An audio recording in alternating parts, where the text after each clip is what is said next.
The Bar Confederation was an association of Polish nobles formed at the fortress of Bar in Podolia in 1768 to defend the internal and external independence of the Polish-Lithuanian Commonwealth against Russian influence and against King Stanislaw II Augustus with Polish reformers, who were attempting to limit the power of the Commonwealth's wealthy magnates. The founders of the Bar Confederation included the magnates Adam Krasinski, Bishop of Kamenets, Karol Stanislaw Radziwiłł, Casimir Pulaski, Moritz Beniaszki and Michał Krasinski. Its creation led to a civil war and contributed to the first partition of the Polish-Lithuanian Commonwealth. Some historians consider the Bar Confederation the first Polish uprising. Background: international situation. Around middle of the 18th century, the balance of power in Europe shifted, with Russian victories against the Ottomans in the Russo-Turkish War strengthening Russia and endangering Habsburg interests in that region. At that point, Habsburg Austria started to consider waging a war against Russia. France, friendly towards both Russia and Austria, suggested a series of territorial adjustments, in which Austria would be compensated by parts of Prussian Silesia, and Prussia in turn would receive Polish Ermland and parts of the Polish fief.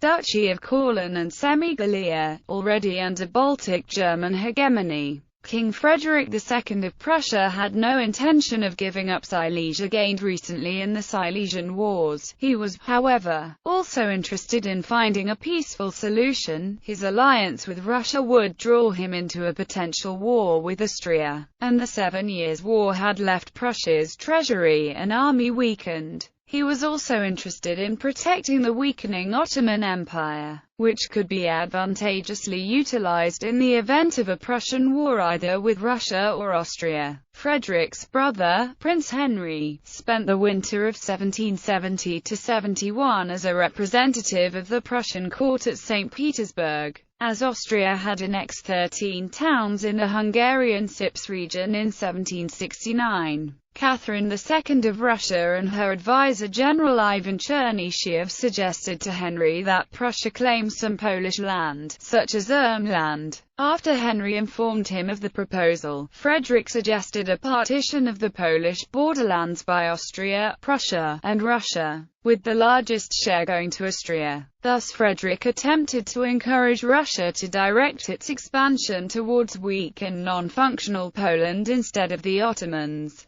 Although for a few decades Russia had seen weak Poland as its own protectorate, Poland had also been devastated by a civil war in which the forces of the Bar Confederation attempted to disrupt Russian control over Poland. The recent Kolyievshchina peasant and Cossack uprising in Ukraine also weakened Polish position. Further, the Russian-supported Polish king, Stanislaw II Augustus, was seen as both weak and too independent-minded. Eventually the Russian court decided that the usefulness of Poland as a protectorate had diminished. The three powers officially justified their actions as a compensation for dealing with troublesome neighbor and restoring order to Polish anarchy. In fact, all three were interested in territorial gains. After Russia occupied the Danubian principalities, Henry convinced Frederick and Archduchess Maria Theresa of Austria that the balance of power would be maintained by a tripartite division of the Polish-Lithuanian Commonwealth instead of Russia taking land from the Ottomans. Under pressure from Prussia, which for a long time wanted to annex the northern Polish province of Royal Prussia, the three powers agreed on the first partition of Poland. This was in light of the possible Austrian-Ottoman alliance, with only token objections from Austria, which would have instead preferred to receive more Ottoman territories in the Balkans,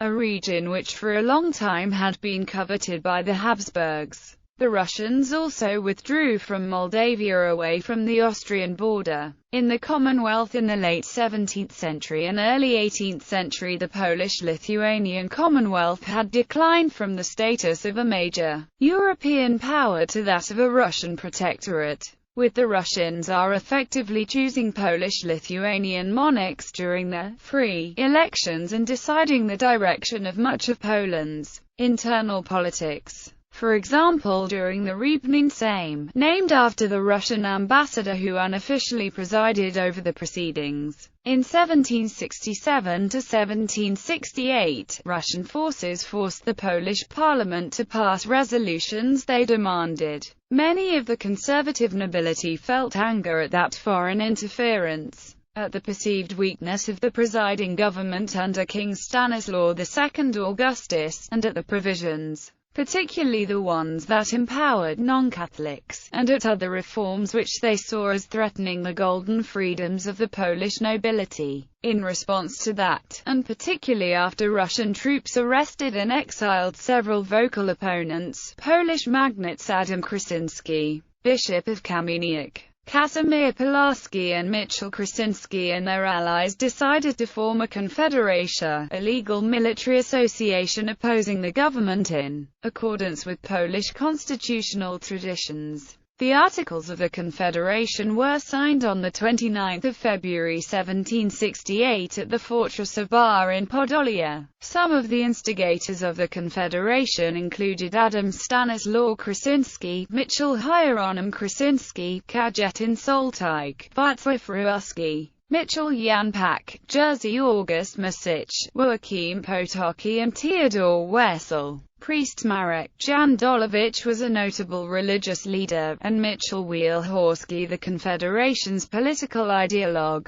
Civil war and foreign intervention. The Confederation, encouraged and aided by France, declared a war on Russia. Its irregular forces, formed from volunteers, magnate militias and deserters from the Royal Army, soon clashed with the Russian troops and units loyal to the Polish crown. Confederation forces under Mitchell Janpak and Prince Karol Stanislaw Radziwiłł roamed the land in every direction, won several engagements with the Russians, and at last, utterly ignoring the king, sent envoys on their own account to the principal European powers. King Stanislaw Augustus was at first inclined to mediate between the Confederates and Russia, the latter represented by the Russian envoy to Warsaw, Prince Nikolai Repnin, but finding this impossible, he sent a force against him under Grand Hetman Franciszek Branicki and 2 generals against the Confederates. This marked the Ukrainian campaign, which lasted from April till June 1768, and was ended with the capture of Bar on 20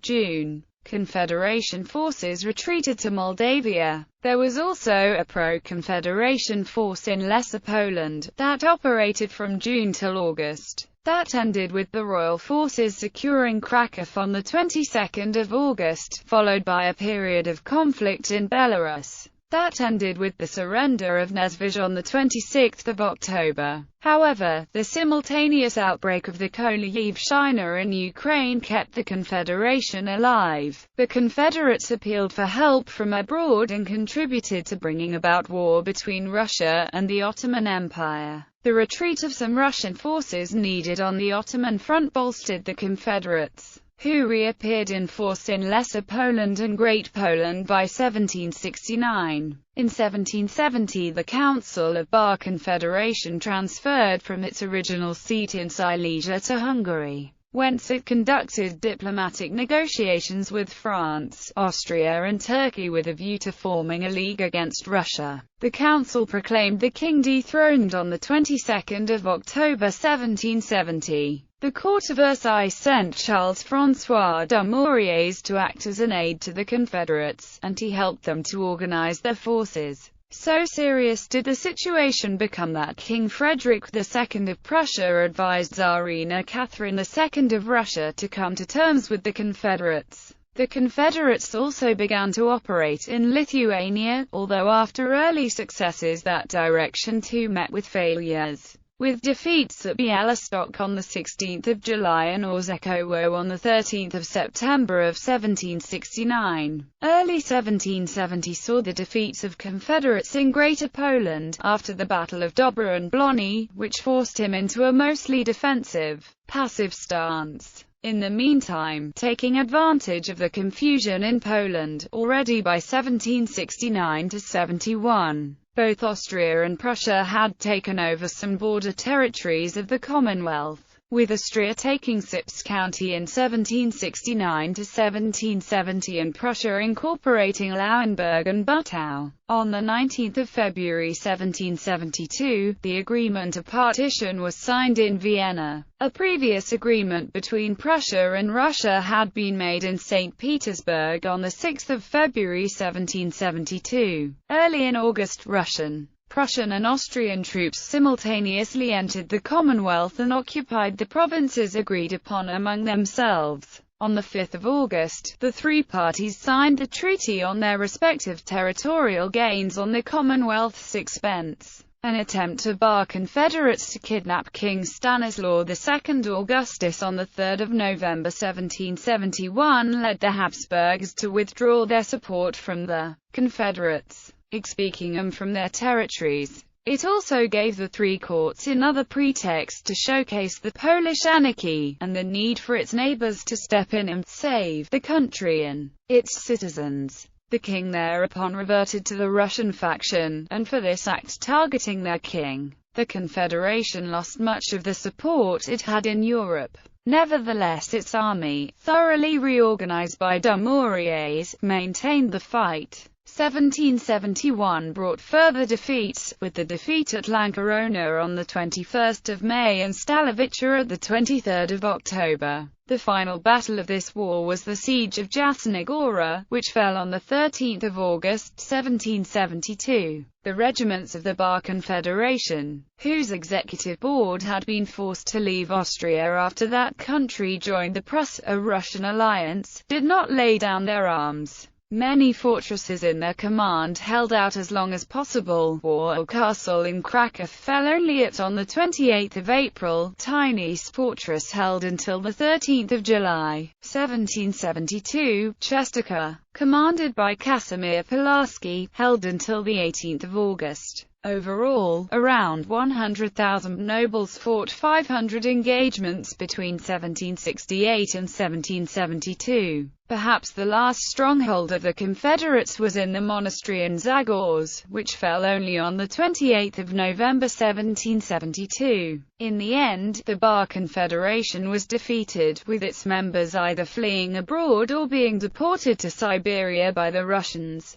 Bar Confederates taken as prisoners by the Russians, together with their families, formed the first major group of Poles exiled to Siberia. It is estimated that about 5,000 former Confederates were sent there. Russians organized 3 concentration camps in Polish-Lithuanian Commonwealth for Polish captives, where these concentrated persons have been waiting for their deportation there. Legacy. Until the times of the Bar Confederation, Confederates, especially operating with the aid of outside forces, were seen as unpatriotic antagonists. But in 1770, during the times that the Russian army marched through the theoretically independent Commonwealth, and foreign powers forced the same to agree to the first partition of Poland, the Confederates started to create an image of Polish exiled soldiers, the last of those who remained true to their motherland, an image that would in the next 2 centuries lead to the creation of Polish legions and other forces in exile. The Confederation has generated varying assessments from the historians. While none deny its patriotic desire to rid the Commonwealth from the outside influence, some such as Jacek Jedruch criticize it for its regressive stand on the civil rights issues, primarily with regards to the religious tolerance, and assert it contributed to the first partition, while others such as Bohdan Urbankovsky applaud it as the first serious national military effort trying to restore Polish independence. The Bar Confederation has been described as the first Polish uprising, and the last mass movement of Szlachta. It also is commemorated on the tomb of the unknown soldier, Warsaw, with the inscription, KONFEDERACJA Barska, 29-21768-18-7-1772.